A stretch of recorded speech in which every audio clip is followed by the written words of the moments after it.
Colossians 3:15. Let the peace that comes from Christ control your thoughts. Ang kapayapaan na tanging kay Kristo nagmumula ang marapat na maghari sa ating isip. Quiet your troubled mind. Paano nga ba pinapayapa ang naguguluhang damdamin, nalilitong isip at nababalisa? Salamat Panginoon dahil kayo po ang aming kapayapaan at ngayon humihingi kami ng paglilinis, pagtutuwid, pagtuturo, pag-akay. Kayo po ang mangaral. Lead us unto greater godliness and greater appreciation of life. We thank you, we honor you, and ask you to speak to your people in the name of your Son, Jesus.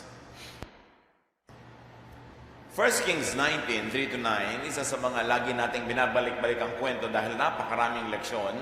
Elijah was afraid and ran for his life. He came to a broom bush, sat down under it, and prayed that he might die.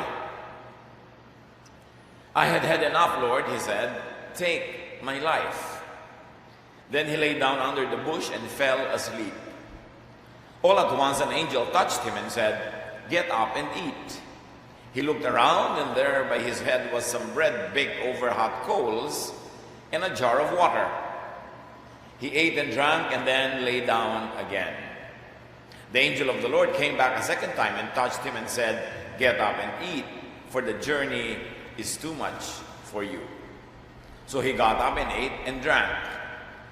Strengthened by that food, he traveled 40 days and 40 nights until he reached Horeb, the mountain of God.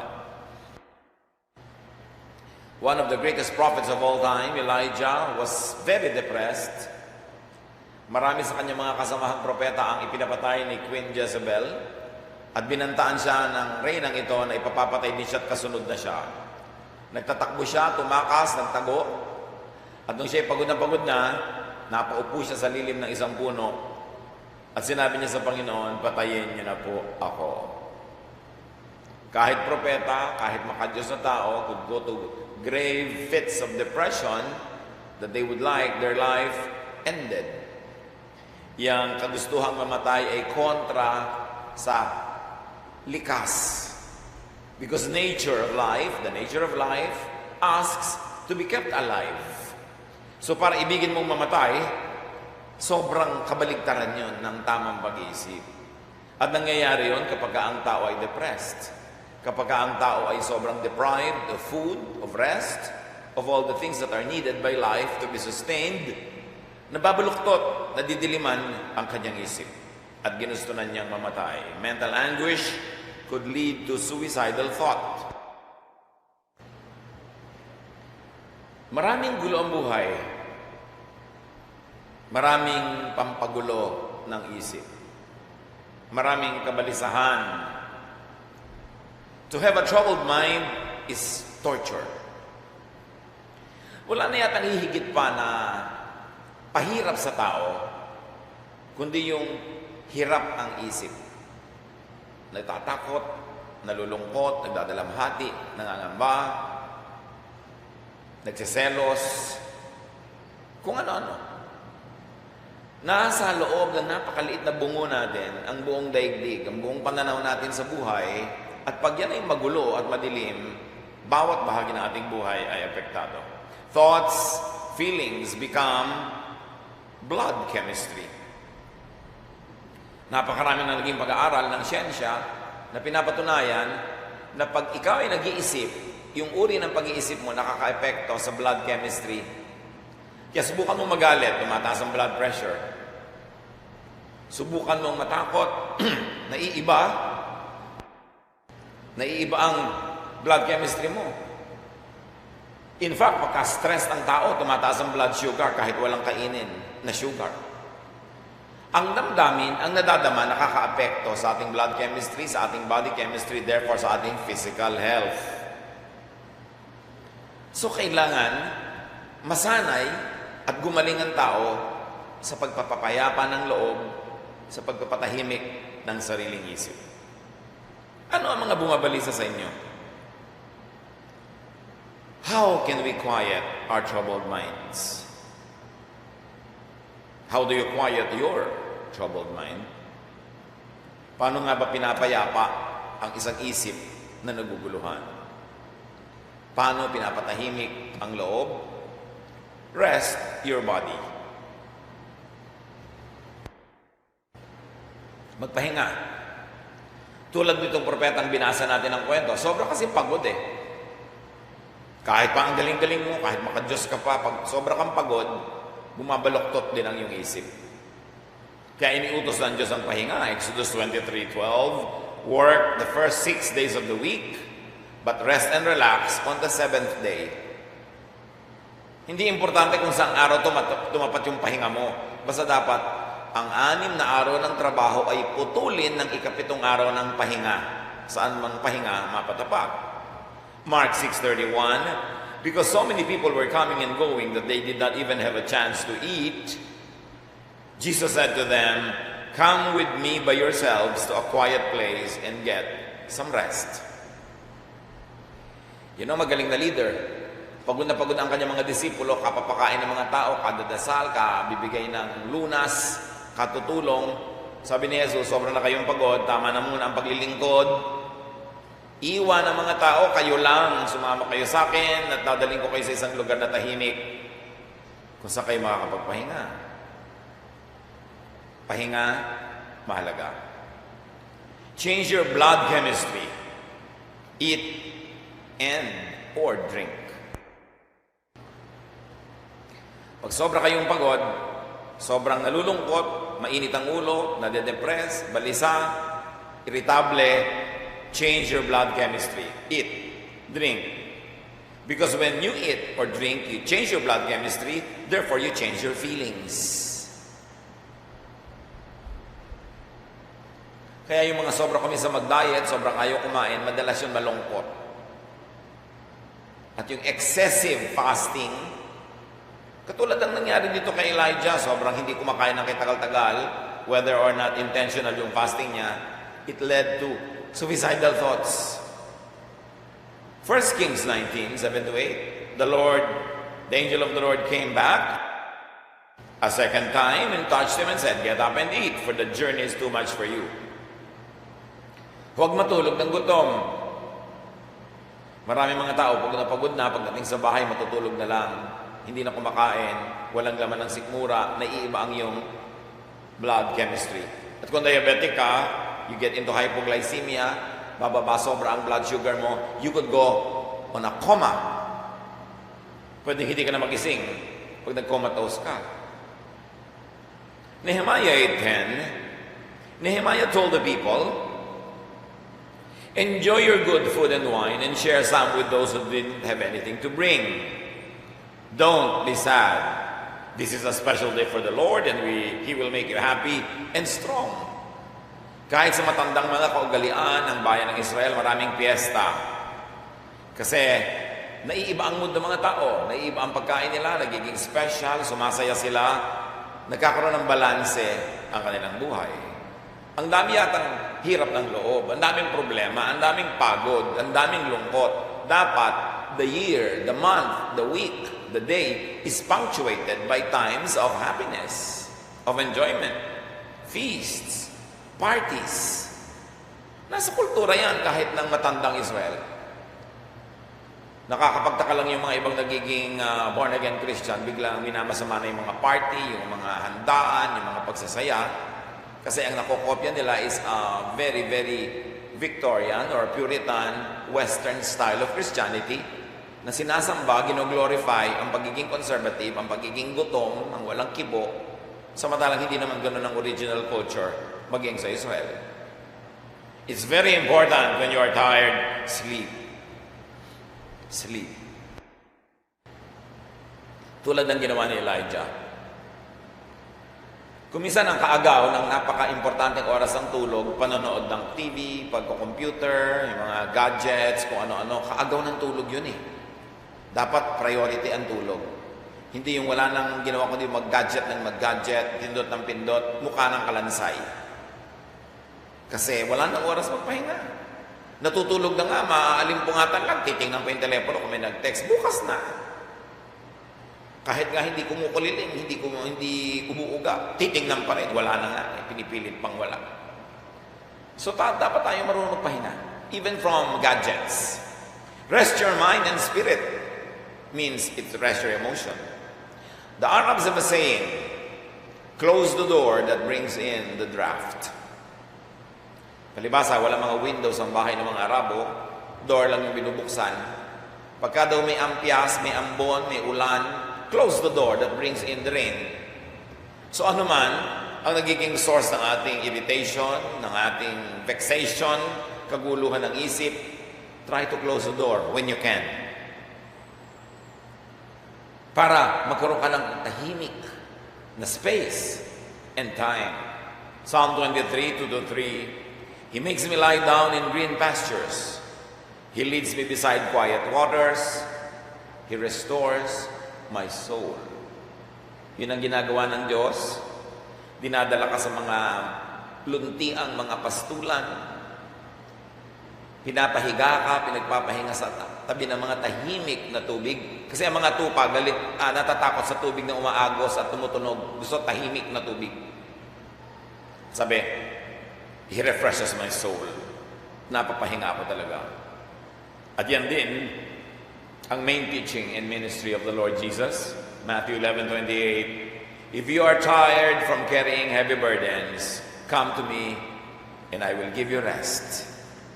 Kapahingahan. One of the greatest gifts that we could give to people around us is to allow them to rest. Physically, mentally, emotionally, spiritually.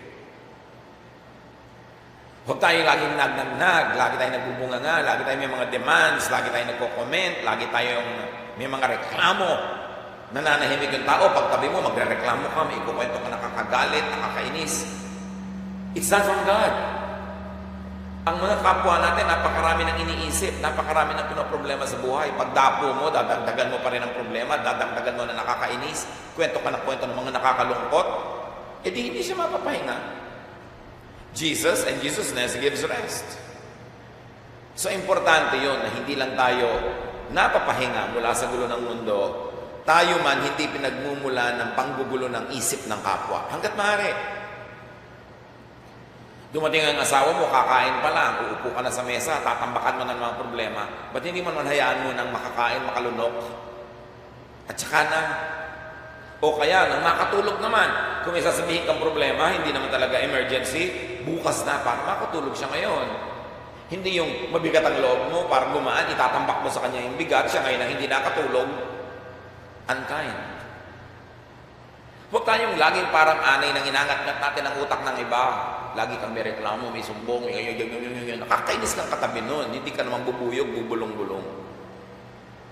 Allow people to rest, especially if they are tired. And very importantly, enjoy your life, enjoy your time. Dapat ang tao marunong mag-enjoy. Spiritual yun, mag-enjoy. Pangbalanse yun sa stress. Pangbalanse sa sadness. Ecclesiastes 3:12, I know that there is nothing better for people than to be happy and to do good while they live. Hindi lang maging happy and irresponsible and to do bad, to be happy and do good in the process while being happy. Ecclesiastes 9:7, so be happy and enjoy eating and drinking. God decided long ago that this is what you should do. Sino daw nagpasya na dapat ang tao nag-enjoy, masaya, kumakain, umiinom ng nakakapagpalusog, nakakapagpasarap ng katawan niya? Ang Diyos. Paano mo napatunayan? Binigyan ka ng digestive system. Kaya ka nga niya binigyan ng bibig para maibuka mo, para may lunukin kang pagkain at maiinom. Kaya merong peristalsis ang iyong esophagus, itong digestive lining mo. Para yung pagkain, ibaba niya patungo sa sikmura at pagkatapos masahihin niya naman yung bituka para palabasin niya pag sobra na. Diyos ang may pasya nun. Pagkatapos, de-deprive mo yung sarili mo. Akala mo ka nilalason pag pinapakain. God decided long ago that you should enjoy these things. When you are sad, when you are depressed, change your emotion by changing your blood chemistry. And when you change your emotion, you change your blood chemistry. When you change your blood chemistry, in the reverse, you change your emotion. May kinalaman ang kinakain at iniinom sa emosyon ng tao. Aside from naririnig. Di ba? May narinig ka lang salita, sumaya ka. May narinig ka salita, lumungkot ka. Ano yun? Anong magic yun? Sound waves arranged into words enter your eardrum, gets heard by your brain, gets decoded, the meaning is assigned by the brain, and the meaning that the brain derives from what is heard can make you happy or sad. Pag may nagsabi sa'yo, I hate you, mahal mo siya, ang sakit. Sinabi naman, I love you, ang sarap. Bakit nangyayari yun? Nadinig mo lang yun, naiba na yung emotion mo. Because thoughts affect your body. Thoughts can make you healthy. Thoughts can make you sick. Pero pag ang lagi mong iniisip, nakakalungkot, nakakapagpasama ng loob, nakakapagpaduda, nakakapagpatakot, magkakasakit ka talaga. Mahalaga kung paano nag-iisip ang tao dahil itong utak ang factory ng lahat. Yan ang factory ng ating emotion, yan ang factory ng ating kalusugan. Pinipili ang nadidinig at alang-alang sa kapwa, pinipili din ang sinasabi.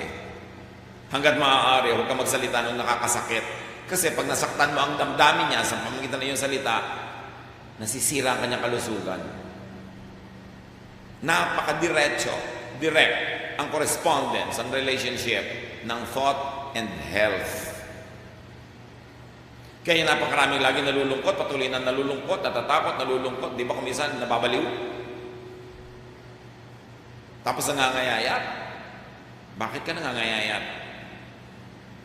May ang asawa ko, ay naku, ayan na nga. Malaki talaga magpapayat at magpapangit ang asawa ang nagtataksil. Nakaka-depress, naiisip mo lang na gano'n. Wala ka lang ganang kumain. Hindi ka matunawan. So why cause sickness among people who love you? So meron tayong pananagutan to be faithful, to be kind, para pare-pareho tayong lumusog. At kung talaga ang pinanggagalingan ng napakaraming iritasyon and trouble of your mind, mga tao, change your situation or change your companion. Si Paul, ang daming nakababag ng mga kasamahan niya sa ministry. Acts 15:37-40, isa yun. Barnabas wanted to take John, but Paul did not think it is wise to take him. They had such a sharp disagreement that they parted company. Si Barnabas, nakasama ni Paul, gustong isama ni Barnabas si John. Ayaw ni Paul kay John. So nagtalo si Paul at si Barnabas. Ang ending, naghiwalay si Barnabas at si Paul. Amos 3:3, do two walk together unless they have agreed to do so? Talaga bang nagsasabay maglakad ang dalawang taong hindi naman nagkakasundo? The obvious answer is no. Huwag magsama. In fact, maghiwalay pag irreconcilable ang differences. At kahit kumisan in marriage, as allowed by the courts, irreconcilable differences. Lahat na lang pinag-aawayan hanggang kung gaano kalamig ang aircon, gaano kalakas ang hangin, pinag-aawayan ko ilang butil ng asin ang ilalagay sa ulam, gaano ka, saan haharap ang pinto, anong kulay ng kortina. May maghiwalay na lang kayo para matahimik kayong pareho. Kung talagang irreconcilable yan, alangan naman mabuhay kayo sa impyerno together. Do two walk together unless they agree to do so. But of course, ipaglaban mo, lalo kung asawa, hanggang mo ang lahat para maging ma-reconcile ang differences nyo. Pero kung talagang hindi, anong gusto mo? Mabuhay ka ng ganyan forever? Pareho kayong miserable? Tapos namatay ka na, naging lupa ka na? Sayang. Avoid people who vex, irritate, trouble, agitate, anger, and scare you, etc., etc. Sana nga ganun lang kadali na magpalit ng mga tao sa mundo natin. Kaya nag-iingat ka kung sinong ginagawang kaibigan. Nag-iingat ka kung sinong papakasalan. Kasi kung minsan mahirap palitan yan. Tapos yung pamilya mo, hindi mo napipili. Anong pwede man nang piliin? Pwede mong piliin yung degree of your engagement. Ikaw ba talaga ay makikisalamuha, makikihalubilo, makikisangkot, makikiisa sa lahat ng ginagawa ng mga kamag-anak mo. It's your decision. May mga kamag-anak na dapat nakikisalamuha ka lang pero hindi ka nakikisangkot. Dahil pag nakisangkot ka, patay ka. Meron namang ikaw ay nakikipagmabutihan lang pero hindi ka nakikiisa. Iba-iba ang degree ng relationship. Piliin mo. Close the door that brings in the draft. 2 Timothy 3:2-5, have nothing to do with such people. Proverbs 22:24, do not make friends with a hot-tempered person. Do not associate with one easily angered.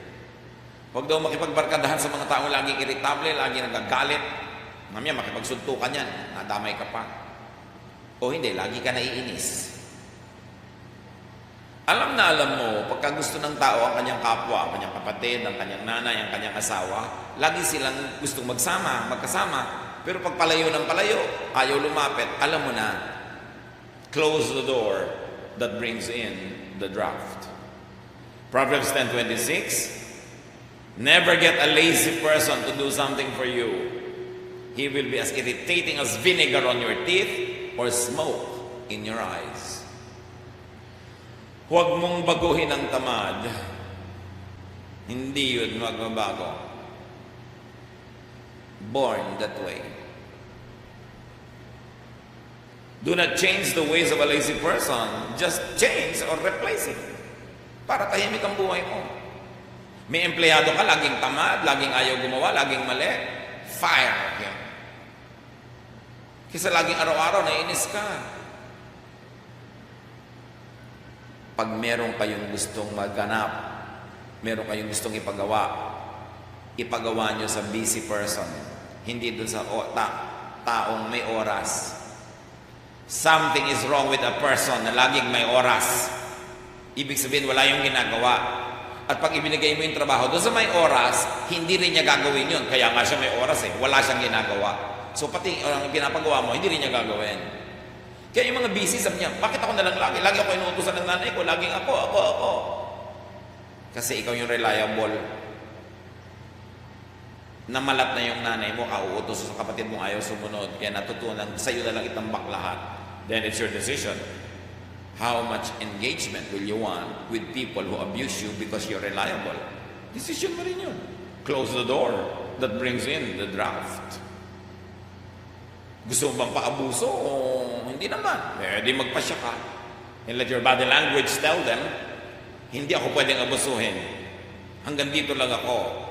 Meron akong gagawin pero merong hindi. Dapat binibigay mo yung ganong language para hindi ka lagi ma-stress tapos ikaw ito nagbibigti.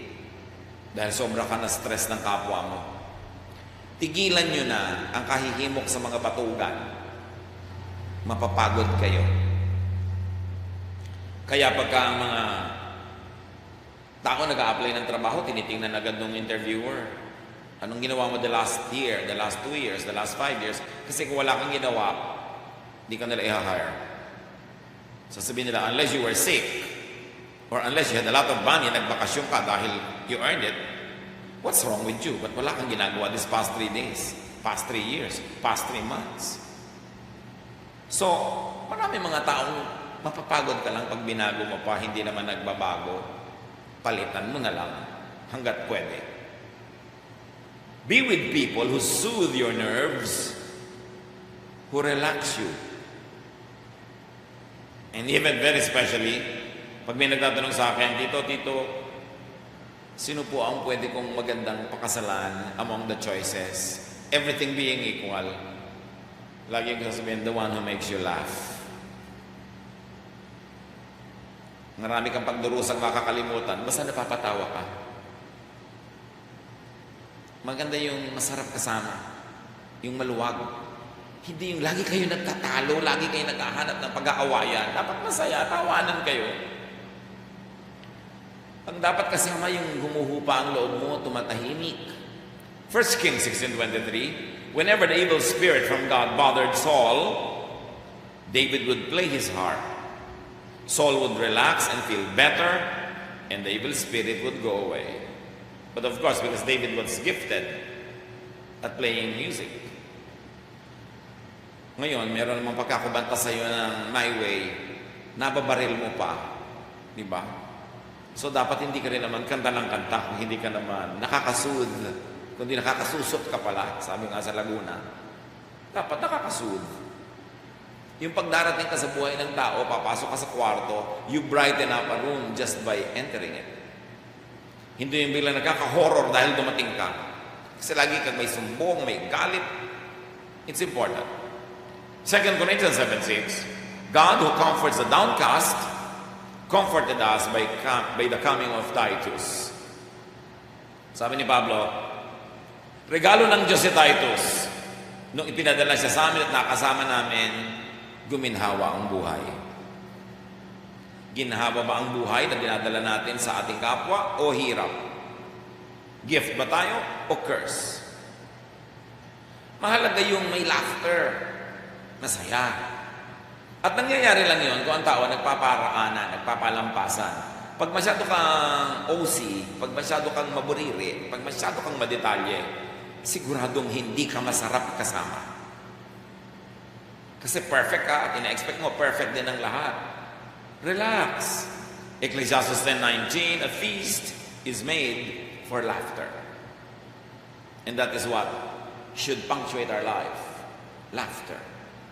So feast, dine, have company.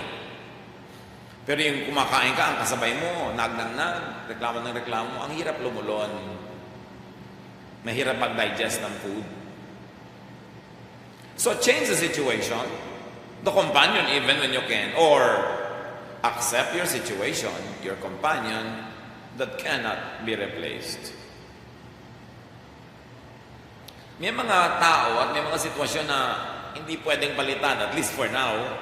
Anong gagawin mo? Magre-reklamo ka araw-gabi? No. Turuan mo sarili mong tanggapin yun para ka matahimik. Change people, and when you cannot do that, change your attitude. Change your mind. Psalm 131 verse 2, but I have calmed and quieted myself. Like a weaned child, I am content. Sabi niya, natutunan kong patahimikan ang sarili ko parang bata na inawat sa pagsuso sa kanyang ina. Na sa una, balisa-balisa, pero pag natanggap na niya na hindi na siya magbe-breastfeed, tahimik na siya. Sabi niya ganun ako. Tahimik na ako. Kayo ba tahimik na? Tinuruan niyo na ba sa sarili niyong tumahimik na ito sa mga bagay na hindi niyo naman mababago? O hanggang ngayon, umpog pa ng umpog ang ulo niyo sa pader, wala rin namang nagbabago. Wala pa rin kayong tigil ng pagpupunyagi, hindi naman naiiba. May bagay na binabago, may bagay na tinatanggap para tahimik ang loob mo. Philippians 4:11, I am not complaining about having too little. I have learned to be satisfied with whatever I have. So, ganun lang naman ang buhay. Get what you like or like what you get para ka masaya. So change your mind, change your thoughts. Romans 12:2, do not conform to the pattern of this world, but be transformed by the renewing of your mind. Gusto mong baguhin ang mundo, hindi mo magagawa yon. Ang baguhin mo, yung pag-iisip mo tungkol sa mundo. At yung pakikipagtalastasan mo, your correspondence with the world, that's what you change. Change the focus of your thoughts. Yun yung sinasabing, some people see the glass as half full, and some people see the glass as half empty. May isang baso kalahati ang laman, yung negative thinker, sasabihin niya, kalahati na ang ubos. Yung positive thinker naman, sasabihin niya, may kalahati pa natira. The same glass, the same content, magkaibang pag-iisip. Magiging iba ang pananaw mo sa mundo. Saan ka titingin? Sa mga nakakainis, sa nakakapagpasaya? It's your choice. Colossians 3:2, set your minds on things above, not on earthly things. Things that make you feel good, not things that make you feel bad.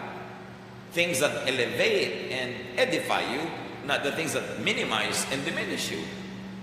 Philippians 4:8, whatever is true, noble, right, pure, lovely, admirable, If anything is excellent or praiseworthy, think about such things. Think of your husband, your wife, your mother, your father, your son, your daughter, your friend, your classmate, whoever, office mate. Think about what is true, noble, right, pure, lovely, admirable about that person. Not the ugly, not the bad. Kasi inside everybody, there's some bad and there's some good. Where do you look at? It will determine what emotions you will have. And it will determine what kind of physical health you will enjoy or suffer from. Ngayon, para tahimik ang buhay, kung minsan kaya ka naguguluhan kasi alam mong hindi mo ibinibigay ang best mo, may duty ka, hindi mo ginagawa, may standard, hindi mo inaabot. Para tumahimik ka, satisfy standards for your contentment and peace. Tindera ka, alam mong dapat tama ang timbang ng itinitinda mong asukal, edi itama mo para tahimik ang loob mo. Naglilingkod ka, alam mong dapat maglingkod ka ng 8 or 9 hours sa office, edi ipaglingkod mo, hindi dinadaya mo yung oras mo. Satisfy the standards expected by heaven, by the company, and by every decent person. Romans 13:7, pay all that you owe, whether it is taxes and fees or respect and honor, para hindi ka nagdadalawang loob, hindi ka natatakot. Huwag ka mandaya para huwag kang matakot. Huwag kang magtaksil sa asawa mo para hindi ka nervyos na mabisto. Huwag kang umabsent sa klase para hindi ka matakot na bumagsak. Gawin mo yung tama para tahimik ang loob mo, kasi para walang multong hahabol-habol sa'yo. Kasi lahat ng maling ginagawa natin para mga multong hahabol-habol sa'yo kahit saan. So do not invent your ghosts that will chase you everywhere. Gusto mo palang tumahimik ang buhay, di itama mo ang buhay mo para tahimik. 1 Thessalonians 4:11, make it your ambition to lead a quiet life. Ayaw mong masakot sa gulo, huwag kang sumali sa gulo. Huwag kang sumali sa mga chismisan, mga kwentuhan. Be peaceful, be quiet. Alam mo naman ang dapat gawin para tahimik ang buhay. And if standards are impossible or troubling to satisfy, sabi mo, parang ang hirap namang sundin to, parang imposible naman to, parang hindi ko to kayang gawin, review standards for their correctness and contextual applicability. Maraming mga minana nating mga paniniwala, minana nating mga tradisyon, minana natin ang mga ganito at ganon na hindi na bagay sa panahon, hindi mo na kayang gawin ngayon. So reviewin mo kung pwede hindi mo na gawin. Nung araw, ano yung definition ng isang perfect mother and wife? Lalaban niya yung mga damit, papaluin pa niya ng palu-palo, ikukulapan niya, pagkakula, pagkabanlaw, aarmerolan pa niya, tapos paplansyahin niya ng walang kalukot-lukot. Nagtatrabaho ka ngayon, nag-uopisina ka rin, tumapasok ka sa factory. Alas 5 pa lang ng umaga, nakalambitin ka na sa bus. Matapos kang mapipi at magkapisa-pisa sa loob ng pagkasikip-sikip ng tricycle. Tapos magtatrabaho ka ng kaya tagal-tagal. Maghihintay ka sa bus stop na naman ng bus na punong-puno, lalambitin ka na naman. Tapos pipimpipi ka na pag-uwi mo, dadaan ka pa sa talipapa, mamamalengke ka pa ng isda, kakaliskisan mo pa, iluluto mo pa, tapos maglalaba ka pa, mamamalansya ka pa na isusot yung bukas. Pwede naman siguro lukot-lukot na yung damit nyo. Iba na ang panahon. Yung bangos, isigan mo na lang, ihulog mo yan doon sa tubig, luto na yan mamaya. Yung ba naman, rerelyanohin mo pa, pupukpukin mo pa, durug-durugin mo, tatagalin mo mga tinik, igigisa-gisa mo pa. Pagkatapos ibabalik mo doon sa loob.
ng bangus, tatahin mo pa yung bangus, ipiprito mo pa. Yun din naman yun, pag natunaw, bangus din yun. Nagbabago ang panahon. Dapat magbago ang tao. Hindi lahat ng mga dating effective, maski mga paniniwala, naiiba ang panahon. Maski sa Bible, kita nyo, nung ancient times, allowed yung mga lalaki magkaroon ng maraming asawa. Biglang yung New Testament, hindi na. Pati yung morality, naiiba. Kasi naiiba ang panahon. So, hindi ka pwede ngayong patali sa mga tradisyon ng mga Israelites 5,000 years ago, tradisyon ng mga Palestine Christians noong AD 00. Kasi 2017 na ngayon eh. Marami ring nagbago. Hindi ka pwedeng patali at paalipin doon dahil yung katawan mo, yung dibdib mo, yung isip mo magsasabi sa'yo, ang hirap nito, hindi na ito pwede ngayon. Ephesians 4:23, be made new in the attitude of your minds. Gusto mong baguhin mo yung pag-iisip. Si Moses, leader, expected to deal with everybody, to talk with everybody. Alam niyo na, pag leader ka, everybody wants a piece of you. Gusto niya, kaunting problema niya, sa'yo dadalhin. Kaunting sumbong niya, sa'yo dadalhin. Gusto niya, lahat ng pagtitipo niya, a-attend ka, bla bla bla bla. Ang daming demand sa mga tao sa leader nila. At si Jethro, yung biyanan ni Moses, nung dumalaw, nakita niya yon. Pagod na pagod, pudpud na pudpud, lobat na lobat si Moses kasi pinapakinggan niya ang lahat ng reklamo, daing, etc. ng bawat isa. Exodus 18:17-18, Jethro replied to Moses, that isn't the best way to do it. You and the people who come to you will soon be worn out. The job is too much for one person. You can't do it alone. Sabi niya Jethro, i-divide mo ang labor, i-divide mo ang work, divide people into 50s, into 100s, bigyan mo sila mga leader.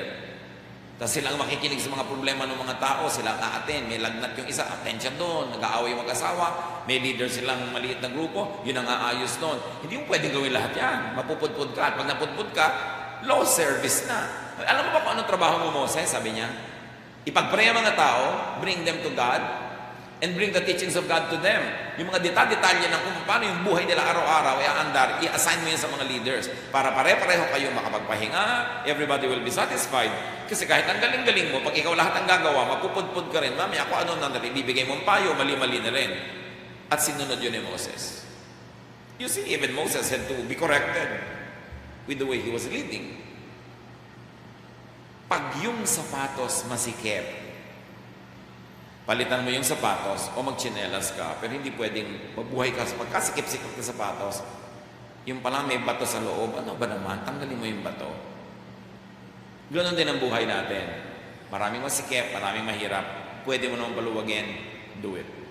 Modify standards according to your context, your time, your needs, your place, your situation. Wise people adapt to the situation or change the situation so it adapts to them. And when everything else fails, ginawa mo na ang lahat, hindi pa na nagkiklik, tanggapin mo para tahimik ang loob mo. Philippians 4:11, I have learned to be content whatever the circumstances. And then make peace with God. Obey God. Bakit pinakamahalaga para matahimik ang iyong loob ang troubled mind is to make peace with God? Because God is in you. God lives in you. You are the temple of the Holy Spirit. Pagkaaway mo ang Diyos na nakatira sa loob mo, hindi kaaway mo sarili mo. Pag hindi mo sinusunod ng Diyos, inuusig ka ng sarili mong budhi. When you are at peace with God and God lives in you, therefore you become at peace with yourself.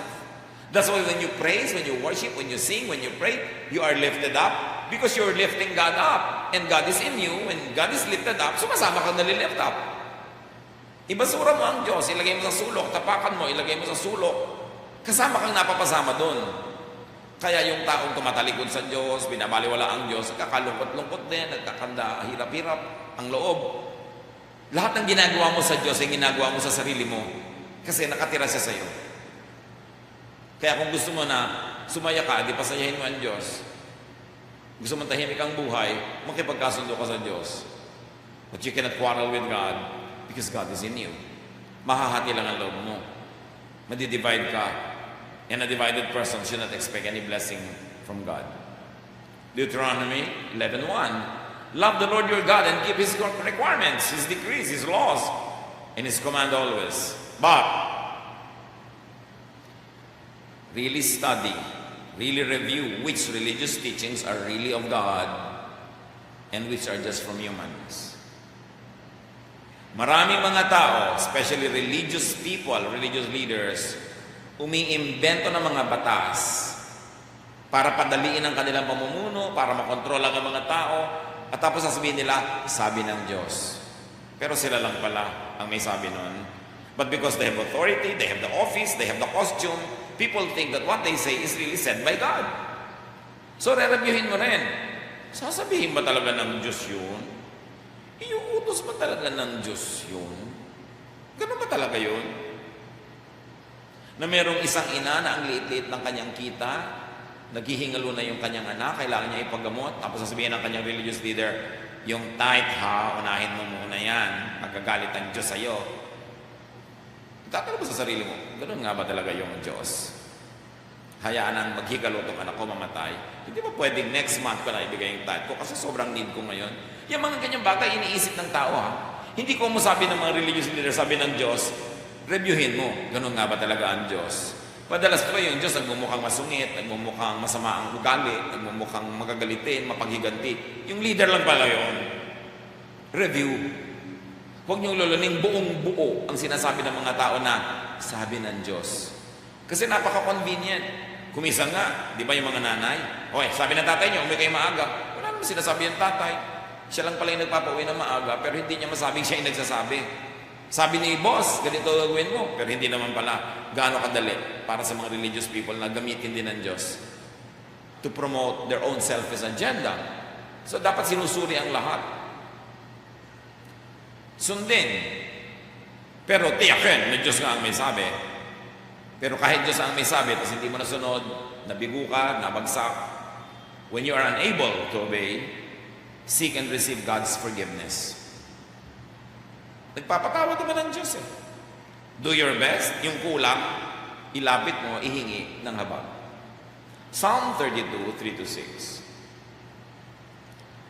Before I confessed my sins, nung sinosolo, sinasarili ko lang, nananahimik ako sa aking mga kasalanan, my bones felt limp, and I groaned all day long. Night and day, your hand weighed heavily on me, and my strength was gone, as in the summer heat. So, I confessed my sins and told them all to you. And I said, I'll tell the Lord each one of my sins. Then you forgave me and took my guilt, took away my guilt. We worship you, Lord, and we should always pray whenever we find out that we have sinned. Then we won't be swept away by a raging flood. So, obey God. And in areas where you fail, confess. Seek God's forgiveness, seek God's restoration, and be happy. Sabi niya, nung ikinagkakaila ko pa yung kasalanan ko, hindi ko pinagtatapat, hindi ko inaamin, ang bigat-bigat ng langit nakadagad sa akin. Pero nung pinagtapat ko, humingi ako ng tawad, gumaan ang aking pakiramdam, muli akong binuo. Kaya sabi niya ganon, you should live a very righteous life. But when you find out that you sin, confess. Confess. Huwag na mga tuwiran. Humingi ng tawad. Mabait ang Diyos. 1 John 1:9. But if we confess our sins to God, He can always be trusted to forgive us and take away our sins. Kahit naman sa tao, may nagawa ka mali, aminin mo lang, alam mo mali ako, sorry. Nare-restore ang relationship nyo. 99%. Hindi naman yung nagsosorry ka na, tutok-tokan ka pa, bububugin ka pa. No, usually, kahit aapoy yung kanyang damdamin sa galit, mag-sorry ka lang, parang binusan ng malamig na tubig. Tanggapin lang. Aminin na nagkamali ka at nagkulang. So make peace with God and make peace with people. And how do you do that? seek and receive people's forgiveness. Humingi ng tawad sa pinagkakamalian. Napakaraming napapawi na galit kung hinihingan mo lang ng tawad. Kaya ang turo ni Jesus, Matthew 5:23-24. So if you're about to place your gift on the altar and remember that someone is angry with you, leave your gift there in front of the altar. Make peace with that person, then come back and offer your gift to God. Nakikipagkasundo ka sa Diyos pero may kaaway kang tao, it won't work kasi meron ka pa rin gulo sa kalooban mo. At ang gusto ng Panginoon, wala kang kaaway. Sino magbe-benefit? Hindi ikaw din. Para tahimik ang loob. And when you seek forgiveness, you should also grant people your forgiveness. Kung handa ka humingi ng tawad, dapat handa ka rin magpatawad. Colossians 3:13, bear with each other and forgive one another if any one of you has a grievance against someone. Forgive as the Lord forgave you. In Matthew 6:14, if you forgive others for the wrongs they do to you, your Father in heaven will forgive you. Don't burn the bridge over which you two must pass, and that is the bridge of forgiveness. Ayaw mong makadaan sila, sidira mo, doon ka rin dadaan. Forgive so you get forgiven. At para tahimik ang buhay, accept people. Kaya magulo ang buhay, we always want to change people. And most of the time, people won't change. Or won't change for long. Mas tahimik, pag ang binalitan mo na lang, binago mo yung attitude mo, accept people. Hebrews 12:14, make every effort to live in peace with everyone. And that peace is available when you accept people, not when you try to change people. Change yourself. Self mo yan but accept people. Luke 5:31-32, Jesus answered, healthy people don't need a doctor, but sick people do. I didn't come to invite good people to turn to God. I came to invite sinners. So you see, people accepted sinners. People accepted everybody that came to Him. Jesus did that. Hindi siya namimili. Kaya tahimik siya. Tapos yung mga tao, pag naramdaman na nila ang pag-ibig ni Jesus, nadinig nila ang katuruan ni Jesus, sila na on their own, by the help of the Spirit, change themselves. Pero kahit kailan, hindi ni-require ni Jesus yung mga tao, magbago ka muna bago ka lumapit sa akin. Walang ganun. As is, where is, tinatanggap niya. At yung pagbabago mo at your own pace, your own way, it will happen when you interact with the love of God through Jesus. Romans 14:1, welcome all the Lord's followers, even those whose faith is weak. Don't criticize them for having beliefs that are different from yours. Nakita niyo yung teaching? Sinusunod ba ito ng mga Kristiyano? Marami mga pulpit, ang lagi tinuturo. Iba yung group doon, iba yung church doon, iba doon, mali sila, demonic sila, tayo lang ang tama. Sabi, don't criticize others who believe in Jesus and in God for having beliefs that are different from yours. Yung mga detalye ng mga belief, anong isusuot, anong kakainin, anong kakantahin, detalye na lang yun. But don't criticize people whose beliefs are different. Welcome all the Lord's followers, even those whose faith is weak. Whatever weak faith means, it means weak ang compliance nila, weak ang pagsunod nila, hindi sila as perfect as you would like them to be. So niya, welcome all of the Lord's people. Dahil ang mga tao, iba-ibang degree, iba-ibang level ng spiritual development. Kung ikaw grade 7 na, baka siya grade 2 pa lang, tatalsik mo dahil grade 2 siya, grade 7 ka, ganun. O kaya papatalsikin mo isa dahil college level na siya, ikaw high school level. Accept all people, no matter what the degree of their spiritual maturity is. Yun ang nagbibigay ng peace. And of course, make peace with your spirit. Psalm 51:12, restore to me the joy of your salvation and grant me a willing spirit to sustain me. Para naman tahimik ka lang with your spirit, dapat tahimik ka with God. Kasi yung Spirit ng God nakatira sa iyo at yun na rin ang Spirit mo. Because your spirit becomes one with God. Pagka hindi mo sinusunod yung Spirit niya, yung Spirit mo naman ang nalulungkot. Yung Spirit mo naman ang nangihina.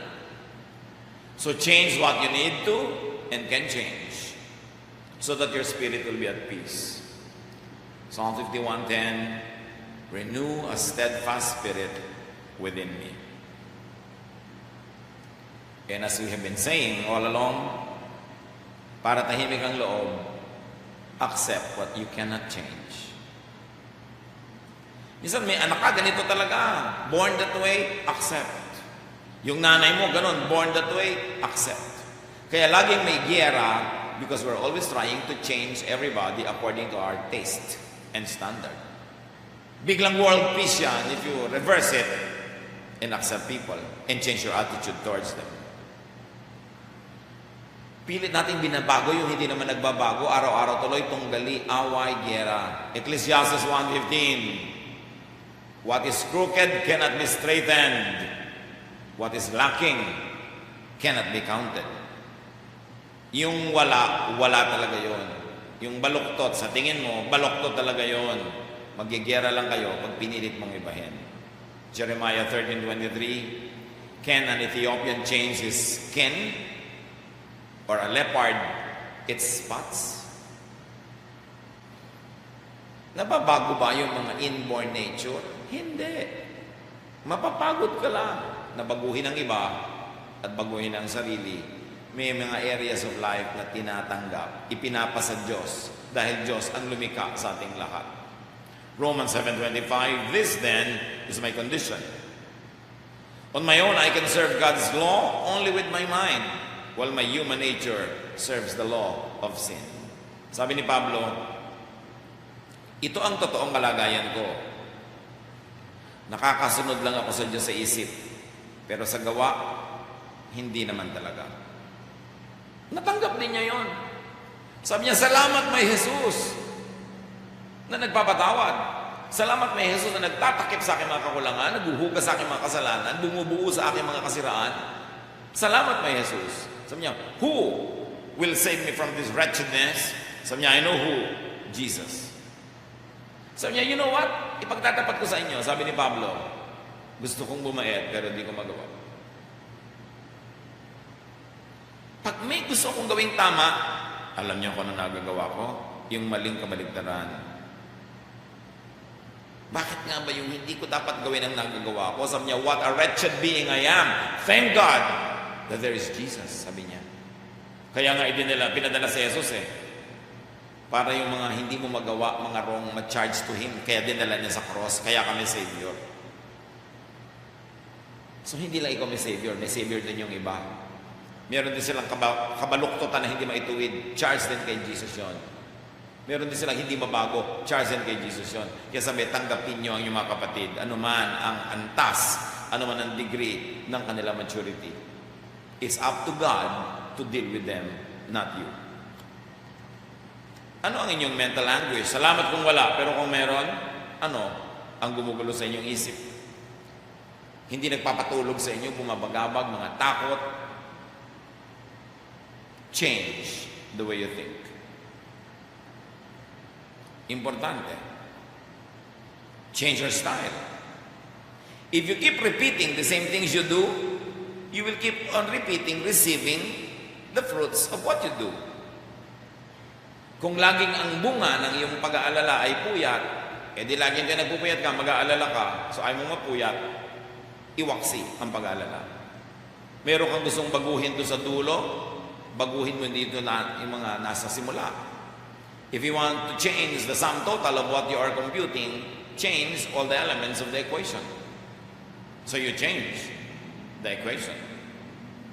Give others the peace of mind that they need. Allow others to have their own peace of mind while you also work with the Lord Jesus Christ to have your own peace. Ano ang talab ng mga katotohanan ito sa ating buhay? Sabi ni Lord, ang gusto ko, napapahinga kayo. Paghihiga kayo, makakatulog. Pagkakain kayo, may gana. Mabuhay kayong may laughter, may saya, payapa, tahimik. Yan ang gusto ko para sa inyo. At siguradong gusto nyo rin yan. Pero, yan ba ang ginagawa nyo? Kasi nangyayari sa buhay natin ay bunga lang ng ginagawa natin. So kung hindi mo gusto yung bunga, palitan mo ang ginagawa mo. Gusto mong palitan ang ginagawa mo, palitan mo ang pag-iisip. It all begins and ends in the mind. Lord, be the Lord of our mind. Maghari kayo sa aming isip, sa paraan ng pag-iisip, sa pangangatwiran. Bigyan nyo kami ng katwiran, hindi kabaluktutan. Liwanag, hindi dilim. Turuan nyo kami, Lord, para lumaya kami sa mga maling pag-iisip na nagiging bunga, gumugulong aming isip, naapektuhan ang aming katawan, nakakasakit kami. At kuminsan, nakakasira kami sa kapwa. Deal with us, O Lord. Teach us to change the way we think, to change our hearts, to change our minds, according to your love, according to your way. Pagbulay-bulayan natin ang kahulugan nito,